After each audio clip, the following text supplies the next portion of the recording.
네, 서울 지하철 2호선 신당역 여자 화장실에서 20대 여성 영무원을 살해한 30대 남성이 검거됐습니다. 이 남성은 피해자를 스토킹해왔던 전직 영무원으로 피해자 스토킹 혐의 등으로 기소가 돼서 오늘 1심 선고 공판이 열릴 예정이었는데요. 경찰은 계획 범죄의 무게를 두고 사건을 수사하고 있습니다. 자세한 사건 내용 이승훈 변호사와 짚어보겠습니다. 어서 오십시오. 안녕하세요. 네, 어젯밤 9시경입니다. 신당역 여자 화장실에서 20대 여성 영무원이 흉기에 여러 번 찔려서 사망을 했습니다. 굉장히 안타까운 사건인데요. 우선 내용 먼저 정리를 해주시죠. 네, 말씀 주신 대로 어젯밤 9시쯤이었는데요. 서울 지하철 2호선 신당역 여자 화장실에서 30대 남성이 20대 여성 영무원에게 흉기를 휘둘렀고요. 당시에 영무원은 그 역사 화장실을 순찰 중이었는데 여자 화장실 안에서 이 남성이 흉기를 휘두른 것에 맞아서 결국 심정지 상태로 발견이 됐고 지나가던 시민과 영무원 등이 이제 바로 비명 소리를 듣고 또 비상벨 소리를 듣고 가서 제지를 했지만 나중에 응급 처치를 했어도 병원으로 옮겨서 결국 숨졌다고 합니다. 네, 용의자는 현장에서 붙잡혔고요. 원래대로라면 오늘 스토킹 혐의로 1심 재판이 있을 예정이었는데 우선 지금 수사 중이지만 범행 동기 그리고 사건 경위 등은 어떻게 밝혀졌습니까? 말씀 주신 대로 두 사람은 서로 모르던 사이였던 것 같지는 않고요. 당시에 이미 스토킹 범죄와 네. 또 불법 촬영, 협박 이런 혐의 등으로 인해서 이미 기소가 돼서 1심 선고를 하루 앞두고 있었다고 해요. 그리고 가해자는 서울교통공사에서 이 피해자와 함께 근무했던 동료라고 하고 지금은 직위 해제가 된 상태라고 합니다. 그리고 당시 상황을 CCTV 등을 통해서 확인을 해본 결과 그 범인은 신당역에서 위생모를 쓰고 1시간 10분이나 기다렸다고 해요. 네. 피해자가 오기를. 그러다가 피해자가 여자 화장실에 순찰하러 들어가자 따라 들어가서 이제 범행을 하게 됐고요. 정말 안타까운 점은 이전에 그 스토킹이나 불법 촬영과 관련해서 구속영장이 이미 신청된 적이 있다고 해요. 네. 서울 서부지검이 구속영장을 청구했다가 지난해 10월에 서부지법이 구속영장을 기각해서 안타깝게 구속은 이루어지지 않았다고 하고요. 그래서 미리 사전에 이런 범행을 예방할 수 있는 기회가 한 번 있었는데 이를 살리지 못한 점이 너무 안타깝게 느껴집니다. 네, 조금 더 수사를 해봐야겠지만 전 씨는 경찰 조사에서 오래전부터 범행 계획을 했다 이렇게 진술한 것으로 알려졌고요. 범행에 쓰인 흉기도 미리 준비한 것으로 알려졌거든요. 이런 경우에는 가해자에 대한 처벌 수위는 어떻게 더 가중이 되는 건가요? 그렇습니다. 일단 우리가 잘 알고 있는 일반적인 살인죄 같은 경우에는 인정되는 경우에는 사형, 무기, 5년 이상의 처벌을 받게 됩니다. 하지만 이 사건 같은 경우에는 앞서 설명드린 바와 같이 자신이 스토킹 범죄로 기소가 되었고 네. 고소를 당한 것에 앙심을 품고 보복 행위로서 이러한 살인 행위를 한 것으로 보이거든요. 이때는 특가법이 보복 살인죄를 따로 규정을 하고 있습니다. 그래서 사형, 무기 또는 10년 이상으로 처벌하게 되고요. 네. 일단 기본적으로 법정형 자체도 높은데 앞서 설명해 주신 바와 같이 보면 과도를 미리 집에서 준비해서 기다리고 있었고 또 위생모를 쓰고 기다리면서 1시간 10분 이상을 기다렸다고 하거든요. 이거는 완전한 계획 범죄로 보이고 이것은 모두 다 재판 과정에서 가중처벌 사유로서 작용을 합니다. 그래서 제가 보기에는 네. 최소한 30년 이상의 중형이 예상되고요. 우리가 이와 관련해서 좀 참고할 만한 사항이 있는데 작년 11월에 서울 중구의 한 오피스텔에서도 똑같이 살인 사건이 있었는데 네. 지난 6월에 선고가 내려졌어요. 스토킹 범죄로 경찰에 신고했다는 이유로 전 여친을 살해한 사람 징역 35년이 내려졌습니다. 그래서 이번에도 비슷한 수위의 중형이 예상됩니다. 네, 경찰에서는 정확한 경위가 파악되는 대로 A씨 구속영장을 신청할 거다 이런 방침을 내놓은 상황이고요. 지금 신상 공개와 관련해서도 검토 중인 것으로 알려졌는데 이 부분은 어떻게 보십니까? 이 부분과 관련해서도 예외적인 사유인 경우에는 신상 공개가 가능하도록 최근에 규정이 되어 있기 때문에 네. 제가 보기에는 그 수법의 악랄함이나 계획 범죄라든지 또 사회의 경종을 울리기 위해서라도 이 부분을 적극적으로 고려해서 저는 가능할 것으로 생각하고 있습니다. 네, 알겠습니다. 다음 내용도 한번 살펴보겠습니다. 또다시 개물림 사고가 발생을 했습니다. 잊을만 하면 이 사고가 발생을 하는 것 같은데요. 4살 여자아이가 추석 연휴에 이제 친척 집에 방문을 했다가 개에 물렸습니다. 중환자실에 입원한 걸로 알려졌는데 이 사건은 어떤 겁니까? 네, 일단 추석 연휴에 가족과 친척집을 찾은 4세 여아가 이웃집 개에 물려서 중상을 입고 중환자실에 입원한 사건인데요. 안양에서 있었던 일인데 추석 당일에 네. 지난 10일입니다. 낮 12시 반에 언니랑 함께 언니가 7살인데 전북 그 임실군의 증조 할머니 댁 놀러를 갔다가 옆집에 묶여 있던 개한테 머리와 목, 귀가 심하게 물렸고요. 당시 사고견은 당시 헐렁하게 묶여 있다가 아이들이 다가오자 갑자기 덮친 것으로 드러났고요. 네. 이게 1분도 되지 않는 짧은 시간인데도 불구하고 당시 피해 아동은 양쪽 귀가 찢어지고 머리와 목덜미에 날카로운 이빨에 심하게 다치기도 했고요. 또한 같이 있었던 언니 같은 경우에는 어떻게든 이것을 말려보려고 네. 개 꼬리를 잡아당긴다든지 이렇게 저항을 하다가 언니도 왼쪽 팔을 여러 차례 물렸다고 합니다.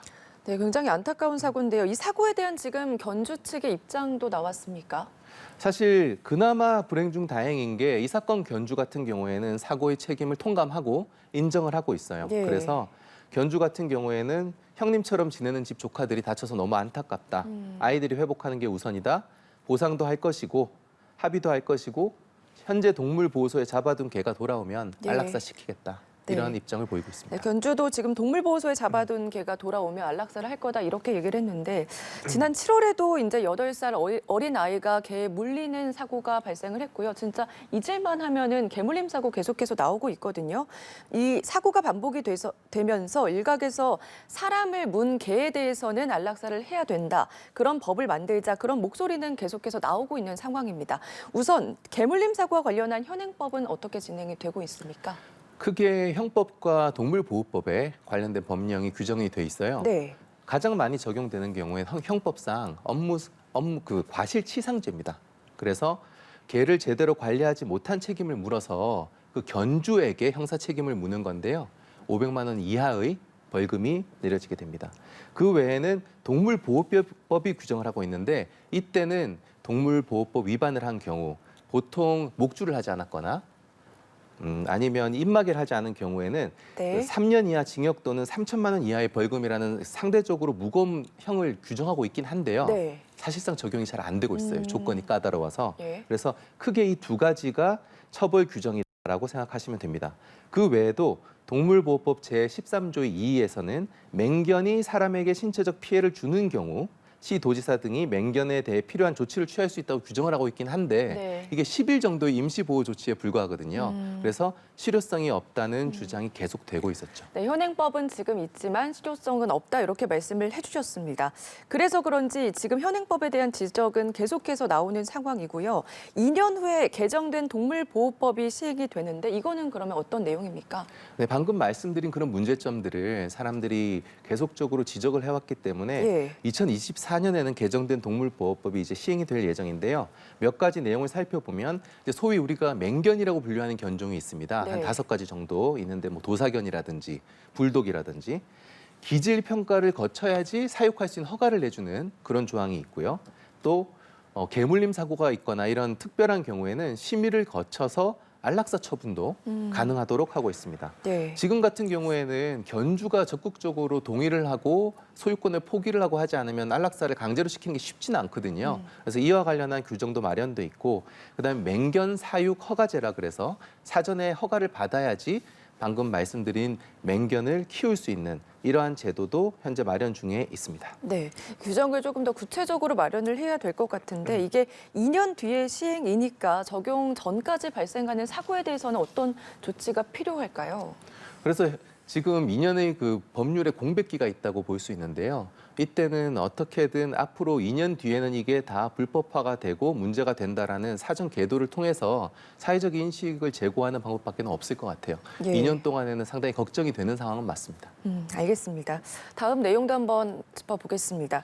요즘에 인터넷을 하다가 보면은 이 광고 내가 관심 있었던 광고인데 어떻게 알았지라는 생각을 하는 경우가 많이 있습니다. 구글과 메타가 이용자 동의 없이 개인 정보를 수집을 해서 온라인 광고에 사용을 한 것으로 확인이 됐는데요. 개인정보보호위원회는 구글과 메타에 과징금 1,000억 원을 부과를 했습니다. 우선은 어떤 식으로 이제 불법적으로 개인정보를 수집을 한 거예요? 사실 뭐 저뿐만 아니라 모두가 다 느낄 거예요. 이런 그 가장 큰 SNS를 이용하다 보면 네. 어떻게 내가 관심 있는 분야에 대한 광고를 지속적으로 이렇게 노출을 시켜줄까에 대해서 저도 신기하게 생각을 했었는데 이번에 그 실태가 드러난 거죠. 네. 사람마다 어디 사이트에 들리고 어떤 광고를 클릭하고 이런 경향이 있지 않습니까? 이것을 이제 그 개인정보, 이것도 개인정보에 해당하는데 이것을 이 두 회사가 동의 없이 수집을 했다는 겁니다. 근데 그 수집 절차가 위법하고 좀 기만적이었다는 건데요. 구체적으로 살펴보면 구글 같은 경우에는 네. 처음에 가입을 할 때 내가 개인정보, 온라인 맞춤형 광고를 위한 개인정보 제공에 동의할 것인가 하는 것을 이제 클릭을 해서 동의, 부동의를 선택을 할 수 있어야 되는데 네. 그게 아니라 자동적으로 일단 기본값으로 동의하도록 설정이 돼 있었다는 거고요. 이걸 만약 부동의하거나 해제하고 싶으면 숨겨져 있는 옵션을 아주 어렵게 찾아가야 겨우 가능하도록 해놨다는 거예요. 예. 그리고 메타, 보통 우리가 이제 페이스북을 이용하면서 메타가 이제 페이스북에 해당하는데 이 경우에는 가입하는 할 때 설명을 거기에 대해서 하기는 했는데 단지 보통 한 페이지에 5줄에서 6줄 정도만 노출이 되는데 뭐 700줄에 해당하는 내용을 한꺼번에 노출을 시켜서 이걸 다 읽을 수가 없잖아요, 사람이. 예. 그래서 자기가 무엇에 동의하는지도 모르게 온라인 맞춤형 광고를 내가 볼 수 있는지 없는지에 대해서 선택의 여지가 없도록 사실상 시스템을 만들어놨다. 이런 측면에서 이게 문제가 된다고 지적을 하고 개인정보보호위원회가 이번에 과징금을 부과하게 된 겁니다. 네, 과징금이 1,000억 원입니다. 역대 최대 규모인데 구글에 629억 원, 메타에 308억 원의 과징금을 부과를 했습니다. 이렇게 많이 나온 이유도 궁금하거든요. 일단은 기간도 장기간이었어요. 구글 같은 경우에는 6년, 예. 그다음에 메타 같은 경우에 4년. 그러니까 장기간 동안 수집한 그 정보의 양 자체가 어마어마했던 거죠. 그리고 두 번째로는 앞서 잠깐 설명드렸지만 그 위법 행위의 행위 태양 자체가 좀 기만적이고 악의적이다라고 본 것 같아요. 네. 특히 설명을 안 드렸지만 아까 구글 같은 경우에는 기본값으로 설정돼 있어서 무조건 동의할 수밖에 돼 있었다. 동의할 수밖에 없게 시스템이 되어 있었는데 유럽 구글은 또 그렇게 되어 있지 않아서 시작할 때 각자가 이 맞춤형 광고를 볼 건지 안 볼 건지에 대해서 선택이 가능하도록 되어 있었어요. 네. 이렇게 오히려 구글 코리아만 차별이라고 할까요? 이런 측면이 좋지 않게 본 것 같고요. 마지막으로는 결국 두 회사가 가지고 있는 영향력 또는 시장 점유율이 워낙 높기 때문에 예. 다른 회사에도 계도하는 차원에서 이런 고액의 과징금을 부과한 것으로 보입니다. 네, 구글 쪽에서도 지금 깊은 유감을 표하면서 결정 내용을 한번 면밀히 검토해보겠다 이런 입장도 밝혔지만 지금 구글과 메타 법적 대응까지 고려하겠다는 입장도 지금 표명하고 있는 상황이거든요. 개인정보위도 소송 가능성을 예상을 하고 충분히 준비하고 있다 이런 입장인데요. 이게 소송으로 갔을 때 어떤 결과가 나올 거라 예측을 하시는지요? 사실 이 정도 규모의 과징금이 개인정보와 관련해서 내려진 적은 없어서 예. 이번 재판이 사실상 이와 관련한 첫 번째 고액의 과징금 재판이라 결과를 예측하는 게 쉽지는 않지만 그래도 비슷한 그 시스템으로 돌아가는 것이 공정위 사건들이거든요. 공정위 과징금이 고액으로 내려졌을 때 어떻게 되는지를 비추어서 제 경험에 비추어서 이제 제 예상을 해보자면 일단 아예 과징금 처분이 취소될 가능성이 그렇게 높아 보이지는 않아요. 예. 제가 보기에도 이번에 문제 삼고 있는 여러 가지 그 방식이라든지 이런 것이 그렇게 좋아 보이지는 않고 위법의 여지가 분명히 있어 보이기 때문에 제가 보기에는 취소까지 갈 가능성은 거의 없어 보이고요. 대신에 이 금액을 한번 보면 예상이 좀 되는데 두 회사를 합쳐서 1,000억 원의 과징금이 부과가 됐어요. 네. 그 말은 뭔가 상징적인 의미에서 이 금액을 산정을 한 것이지 정확히 몇 건의 개인정보가 어떻게 유출이 돼서 개당 얼마 이렇게 딱 떨어져서 내려진 것 같지는 않아요. 예. 그렇다면 기존의 판례나 여러 가지 사례를 비추어 봤을 때 소송까지 갔을 때 어느 정도의 감액은 가능할 수 있다. 이렇게 예상을 하고 있습니다. 알겠습니다. 아무래도 이게 온라인 광고 관련 첫 번째 제재고 또 위반으로 가장 큰 규모의 과징금이 지금 부과한 상황이기 때문에 앞으로 이와 비슷한 개인정보와 관련된 뭐 사건이 있다면 많은 영향을 끼칠 수도 있을 것 같거든요. 그 부분은 어떻게 보십니까?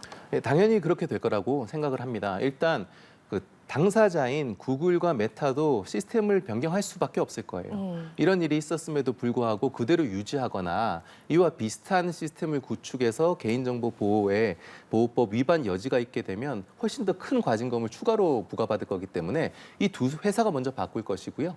그리고 이 업계의 선두주자들이 시스템을 변경하고 조심하게 되면 자연스럽게 후발주자들도 영향을 받을 수밖에 없습니다. 이 개인정보 보호 관련, 특히 온라인 맞춤형 광고에 관련한 개인정보 관련해서는 업계의 행태나 여러 가지 시스템이 많이 바뀔 것으로 보입니다. 네, 알겠습니다. 마지막으로 이 내용도 한번 짚어보겠습니다.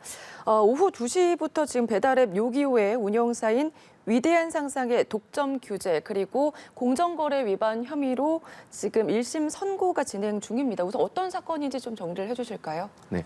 최저가 보상제와 관련한 것이에요. 요기요 같은 경우에는 최저가 보상제라 그래서 다른 배달앱들도 있잖아요. 예. 근데 우리 회사가 다른 배달앱보다 더 가격이 높으면, 조금이라도 높으면 그만큼 내가 보상을 해주겠다라고 하는 최저가 보상제를 운영하면서 그 업주들에게 다른 곳보다 무조건 같거나 낮추라고 최저가로 할 것을 요구했고요. 사실상 강요라고 할 수 있겠죠. 그리고 이를 어길 시에는 계약 자체도 해제해버리는 네. 그렇게 불이익을 주는 일이 실제로 있었는데 이게 독점 규제 및 공정거래에 관한 법률 위반이라고 해서 작년에 기소가 됐었습니다. 예. 그리고 이번에 이제 결과가 나왔는데 위법의 소지가 인정된다라고 해서 과징금 4억 6,600만 원이 부과된 사건입니다. 알겠습니다. 여기까지 오늘 들어보겠습니다. 지금까지 이승훈 변호사와 함께했습니다. 고맙습니다.